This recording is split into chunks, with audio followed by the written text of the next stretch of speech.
হাড়ি পাতিল নেবেন ভাই? লাগবো ঠিকই, কিন্তু তোর হাড়ি পাতিল তাহলে কি লাগবো ভাই? চান্দা লাগবো, চান্দা দে। এইসব আপনি কি করতেছেন ভাই? আমি তো কিছু বুঝতেছি না। কিছু বুঝতেছিস না মানে?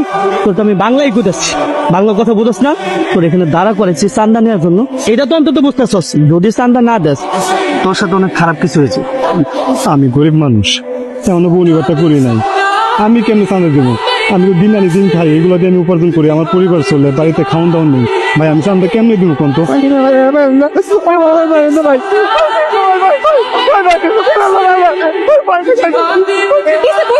তুমি না একটু আগে হাড়ি পাতিল নিয়ে বাইরে, হাড়ি পাতিল কই? স্বপ্নে এসে গেছে রে বউ, আমাকে স্বপ্নে এসে গেছে। কাটি করতেছো কেন?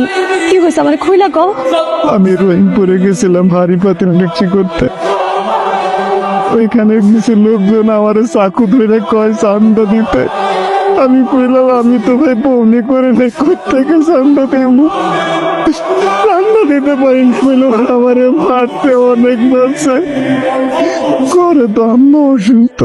আমি আর কোথেকে ওষুধ কিনবো, কোথেকে চাল কিনবো, কোথেকে আমি ডাল কিনবো, কেমনি আমি কি করবো রে বউ? আমার তো শেষ হয়ে গেছে।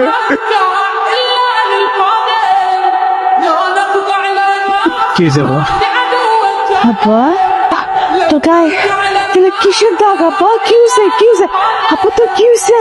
কিছু হয় না, গ্রামে গ্রামে ঘুরছি তো, গরমে শরীরে অ্যালার্জি আসছে। তার কিছু দেখলি না? আমার কলজা সিপপ করে শুকিয়ে যায়, আমার দুনিয়াদের অন্ধকার হয়ে যায়।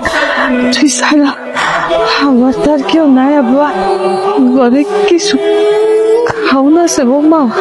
আম্মা এখনো তো রান্না বান্না কিছু হয় নাই। আপনি একদম চিন্তা করেন না, আমি সালিয়া চাচির বাড়িতে যাইতেছি, যাইয়া দেখি আপনার জন্য কিছু খাওয়ানোর ব্যবস্থা করতে পারি কিনা। রহিম ভাই কেমন আছেন?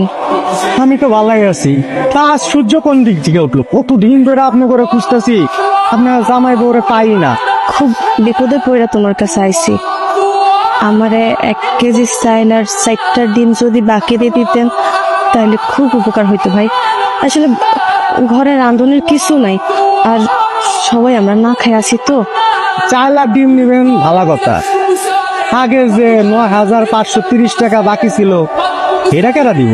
এটা আগে দেন, তারপরে 4 লাখ ডিম নিয়েন। আপনার ভাই তো অসুস্থ, একটু সুস্থ হয়ে গেল পুরো টাকা আমি আপনার আইনা দিব, কথা দিতেছি।